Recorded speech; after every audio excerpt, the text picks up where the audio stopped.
And we are live. I hope y'all good-looking, happy, sexy fucking people out in... How did Sir Thomas More coin the term happy land? He had seems like a Greek word for it. America.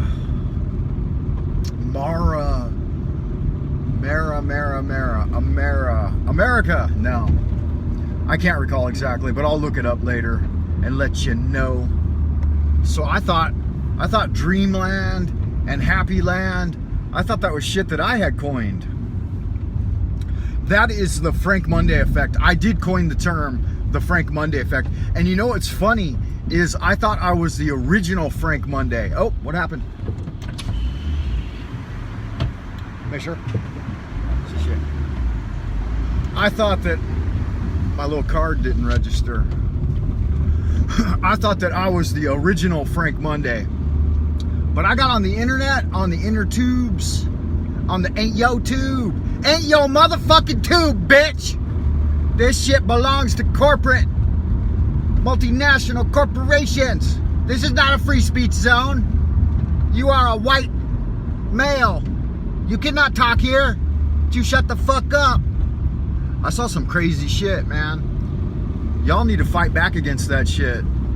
I grew up victimized and vilified by the colored folk my entire life. Since I was a little boy, I was getting jumped by gangsters in the LA suburbs. Crips and Bloods, black folk, not even local. Recent recruits by the CIA from Somalia and who knows, Uganda, wherever the fuck they get them crackheads from, and bringing them up and fueling them with crack rock and dumping them off in white neighborhoods, saying the white man, get whitey. Fucking any kind of white on colored discrimination or antiness occurred long before my generation. So if anything, be aware. That shit is a fucking crock. Where was I? Got distracted. So don't try to play that BS shit with people who have a smidgen of education. And you guys got to fight back, man. At least defend yourselves. A traitor like Beijing Biden, who's guilty of treason by speaking out against the Second Amendment, should have been impeached day one. He never should have been honk elected to office of the president-elect. And his obvious cognitive decline should be enough to get him removed. Him and Kamala Harris, throw them both out of office. Work on it, get it done. But it's a global conspiracy. It's tough to fight it. Do what you can. So, to address, let's see, there was two things I wanted to talk about this morning. One was the treasonous, asshat, racist, BS president-elect Beijing Biden, who early on sold out to the Chinese. Oh, that was it. I heard someone say that they think that the CIA is controlling the CCP. And I was like, y'all are fucking cracked out, man. There isn't a single white person in any position of power in this country. You have to be multi-generation born and bred here in China in order to even get into the party. So how could the CIA have any influence in the party? I mean, that's a pipe dream. It is a global conspiracy, and these guys all do sit down together. But basically what they're doing is they're letting China take over. They see the way that China organizes its society, a complete, prison planet slave camp, the whole fucking thing from border to border, and the other shit they get away with. And they want that. They want that internationally, and they got it now. They got it. It's game over. China wins. So I don't know what y'all are fucking thinking. Dr. Joseph Farrell keeps trying to say, oh yeah, the U.S. will align with Russia and blah, blah, blah against China. And I'm like, bro, you're finished. You're so wrong. The geopolitical situation is nothing like that. The Belt and Road pipeline is going through on schedule. We do not choose our president. The rulers, owners choose, not us, on both sides. Yeah, well, you guys went bananas with that Trump derangement syndrome, and OMB, Orange Man bad, that you wanted what you thought was the lesser of two evils, and what you got was the greater of two evils. But yeah, you're right. Trump did not play the globalist game the way they liked. They wanted everyone bending over and kowtowing to Beijing, like Beijing Biden does. You know, his son Hunter was, you know, backdoor deals at the end of a crack pipe with a 15-year-old hooker on his lap, and he's like, this is great. And he's right. I mean, if you come over here with a diplomatic passport, it would be great. They'd pull you right in. Come on in, you know. You can have all the 12-year-old hookers you want. We got all kinds of crack rock. Yeah, they would give you whatever you want. But as a regular plebe, you got to struggle just like you do anywhere else. I struggle just as much here as I would in the U.S. The only difference being over the last 2 decades is that I was able to make some progress. Whereas in the U.S., I wouldn't have made any progress. I'd probably be in prison just for being white. So, or I'd be murdered. I almost got killed 4 or 5 times last time I was home. I was only home in LA for 6 months. LA has turned into a complete shithole. Unless you live in one of the white or Chinese suburbs out on the mountains there around like Mission Viejo and Irvine, unless you live there south of the city or north of the city, if you actually live in the city, you know, Skid Row, you get your fucking throat slit.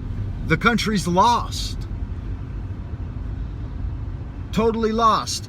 The Chinese have completely invaded Southern California. They will outnumber, the colored folks already outnumber white folks 95% to 5. Whites are only like 4.5% of global population. You guys let them play that minority card? You should have fucking fought that shit from day one and be like, what the fuck you talking about? The whole U.S., the entire U.S. white population is the minority. That's the minority population. So, you know, you lost control with your liberal bleeding heart bullshit. And it's pretty much game over, you know? It's dire. It's far beyond dire, man. It's basically the end of the world as we know it. It's the end of the world as we know it. But it, you know, not for me over here in Beijing. Beijing is business as usual. You know, we're gonna pump out. You guys turn off all your power sources and your good jobs for your native populations, and China's just gonna double its CO2 emissions. They're already world leader in CO2 emissions, and nobody will wink an eye because this area has been scheduled for demolition. I mean, just an enslaved population working in manufacturing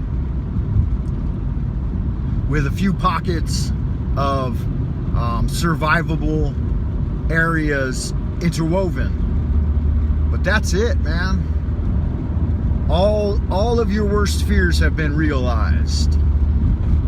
The politicians have run wild and destroyed globally, set up their BS super state.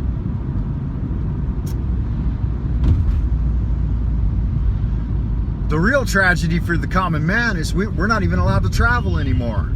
You can't even, I mean, used to be you could jump on an airplane and go home and visit your family.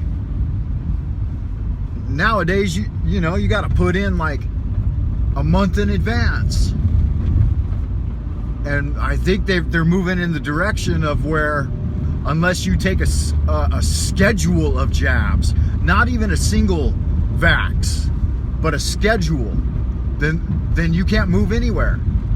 They're gonna, it's coming down the line where it's either take the jab,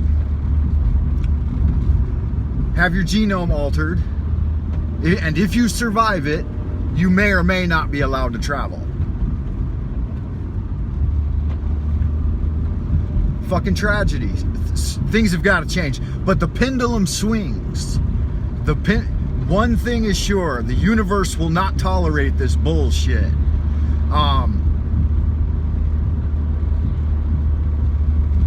Things will change. The pendulum will swing back towards freedom and liberty again. It may take some pushing, but we have such a long history of fighting tyranny as freedom-loving people that we will not tolerate it forever, and it should not be tolerated. Thomas Jefferson wrote in,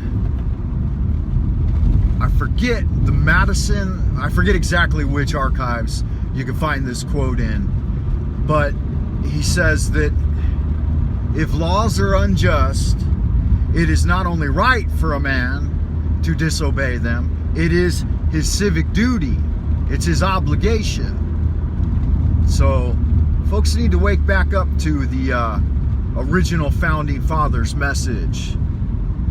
The United States as a constitutional republic was the only example of the spirit of freedom, spirit of 76. Yeah, the New World Order is out of control, man. These motherfuckers need to be put in place. They got to be checked. Checks and balances. All right, I'm at the end of Plum Blossom Lane here, about to turn into the yard. I will come back at you later. I love y'all good-looking, sexy people. I feel like this one went a little long, so I'm gonna cut it short. Bye for now.